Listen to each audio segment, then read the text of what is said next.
আমার রান্না করা শেষ। দেখেন আমার রেসিপিটা কত সুন্দর হয়েছে। চাইলে আপনারাও বাসায় ট্রাই করে দেখতে পারেন। আজকে আমরা টমেটো ভাজি রান্না করব, কাঁচা টমেটো। এখন আমি পরিমাণ মতো তেল দিয়ে নিচ্ছি কড়াইয়ের মধ্যে।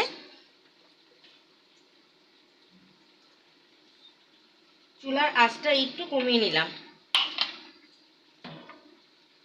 এরপরে আমি শুকনো মরিচ দিয়ে দিচ্ছি গোটা তিনে, যাতে করে স্মেলটা সুন্দর আসে টমেটো ভাজিটার মধ্যে। এরপরে আমি পেঁয়াজ কুচি দিয়ে নিলাম পরিমাণ মতো, হালকা একটু রসুন কুচি দিলাম।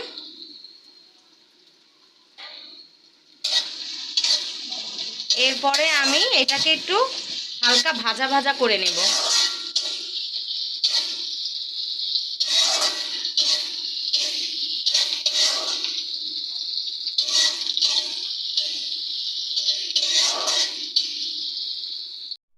পরিমাণ মতো আদা রসুন বাটা আর জিরা বাটা দিয়ে নিলাম। এখন একটু নেড়ে চেড়ে নিব।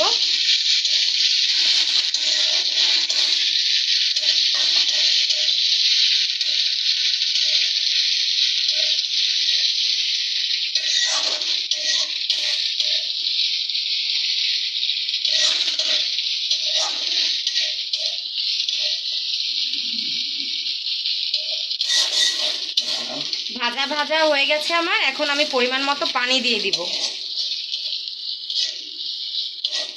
পরিমাণ মতো পানি দিয়ে দিলাম।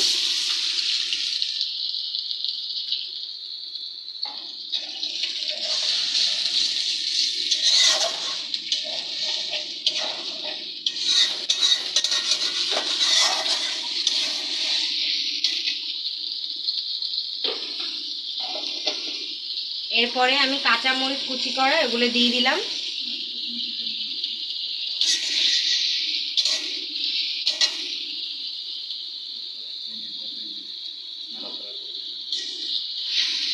এরপরে যতক্ষণ পর্যন্ত আমার কষানো না হয় আমি অতক্ষণ পর্যন্ত নেড়ে চেড়ে কষিয়ে নিব।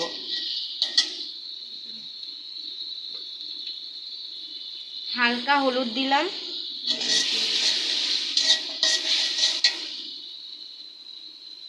হালকা পরিমাণ হলুদ দিয়ে নিলাম। কাঁচা টমেটোতে হালকা হলুদ দিলেই টমেটোটা দেখতে সুন্দর লাগে। এরপরে পরিমাণ মতো লবণ দিয়ে নিব।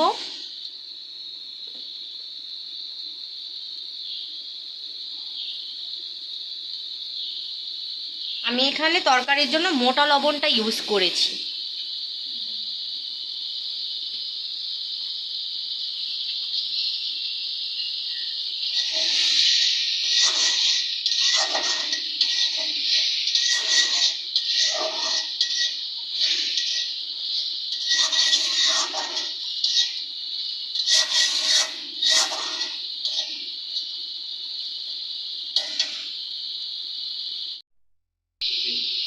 এরপর আমি টমেটো কুচিগুলো দিয়ে দিলাম।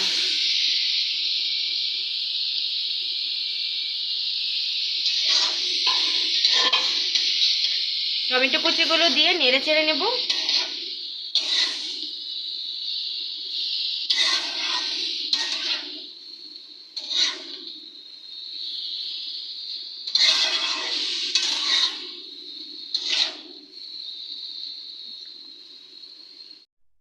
এরপরে আমি কিছুক্ষণের জন্য ঢাকনা দিয়ে ঢেকে দিলাম।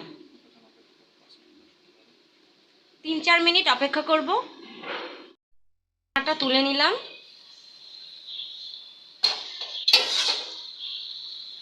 এরপর নেড়ে ছেড়ে দিব।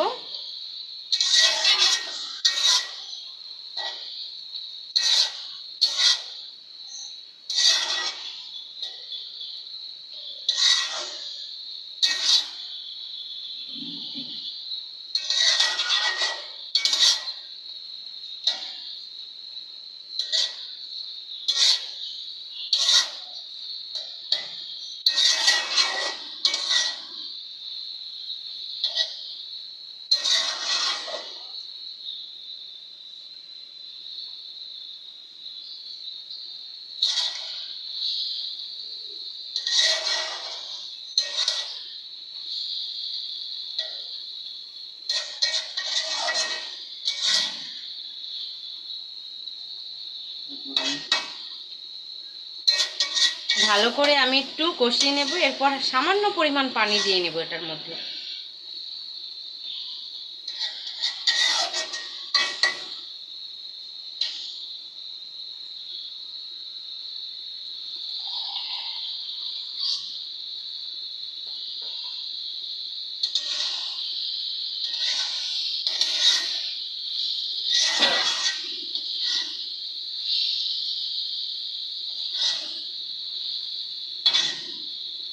এরপরে আমি সামান্য পরিমাণ পানি দিয়ে নিলাম যাতে করে টমেটোটা সেদ্ধ হয়।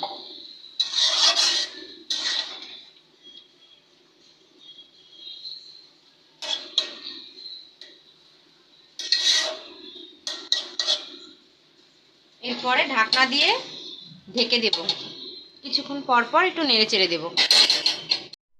ঢাকনাটা তুলে নিচ্ছি।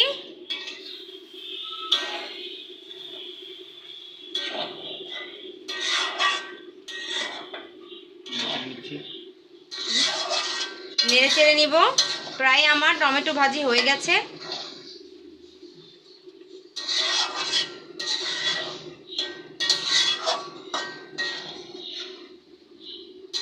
এরপরে আবার একটু ঢাকনা দিয়ে ঢেকে দেব পানিটা শুকানো পর্যন্ত।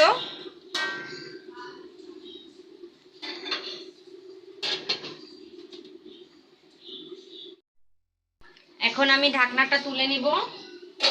তুলে নেওয়ার পরে এখানে একটু জিরে ফাঁকি দিয়ে নেব।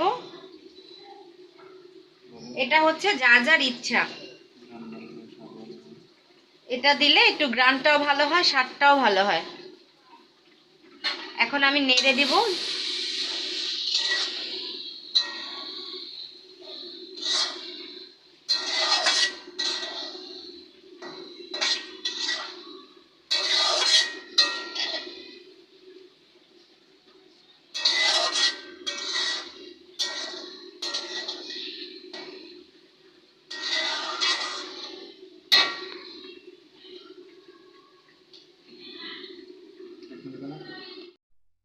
আমি একটু চিনি দিয়ে নিচ্ছি, টমেটোটা বেশি পরিমাণে টক এর জন্য।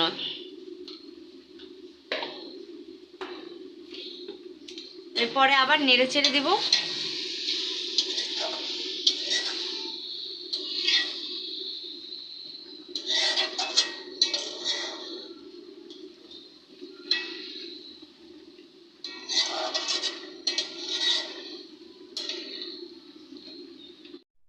আমার টমেটো ভাজি হয়ে গেছে, এখন আমি চুলা থেকে নামিয়ে নেব। আমার রান্না করা শেষ। দেখেন আমার রেসিপিটা কত সুন্দর হয়েছে। চাইলে আপনারাও বাসায় ট্রাই করে দেখতে পারেন।